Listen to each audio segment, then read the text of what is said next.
सो है एवरीवन, आज हम बात करने वाले हैं वर्ल्ड वॉर पे। तो 2 वर्ल्ड वॉर हुई हैं अभी तक वर्ल्ड में। एक हुई वर्ल्ड वॉर नंबर 1 और एक हुई वर्ल्ड वॉर नंबर 2। तो वर्ल्ड वॉर नंबर 1 चली थी 1914 से 1918 तक, जो हुई थी दो पावर्स के बीच, अलाइज और सेंट्रल पावर, जिसमें दो अलग अलग कंट्रीज, मतलब अलग अलग कंट्रीज़ के ग्रुप बने थे। और वर्ल्ड वॉर 2 भी दो पावर्स के बीच हुई थी, अलाइज और एक्सेस पावर, जिसमें भी अलग अलग कंट्रीज़ थी। तो अब देखोगे दोनों ही वर्ल्ड वॉर में अलाइज पावर जीती है, मतलब फ्रांस, यूएसए, यूएसएसआर और इंग्लैंड जीती है।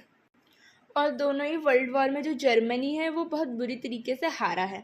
तो वर्ल्ड वॉर नंबर 1 की बात करें तो उसमें दो पावर थी, अलाइज और सेंट्रल पावर। तो जो अलाइज थी उसमें फ्रांस था, यूएसएसआर यानी कि रशिया, और इंग्लैंड था, यूके। और यूएसए ने एंट्री ली थी 1917 में। सेंट्रल पावर में था जर्मनी, ऑटोमन एम्पायर और ऑस्ट्रियन हंगरी।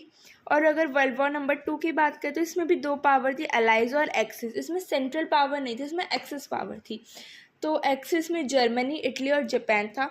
इन तीनों के बीच ट्राईपार्टाइट पैक्ट हुआ था कि तीनों मिलके एक साथ वॉर करेंगे। और अलाइज में थे फ्रांस, यूएसए, यूएसएसआर और इंग्लैंड।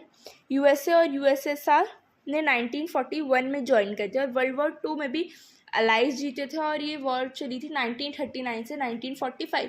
और ये एंड हुई थी जब जापान में एटॉमिक बम गिर गया था, हिरोशिमा और नागासाकी में।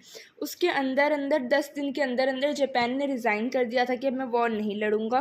और इसके बाद एंड हो गई थी वॉर। और उसके बाद जो हिटलर था, जर्मनी में जो हिटलर था, उसने सुसाइड कमिट कर ली थी अपनी फैमिली के साथ और उनके जो प्रोपेगेंडा मिनिस्टर थे गोबेल, उसके साथ मिलके।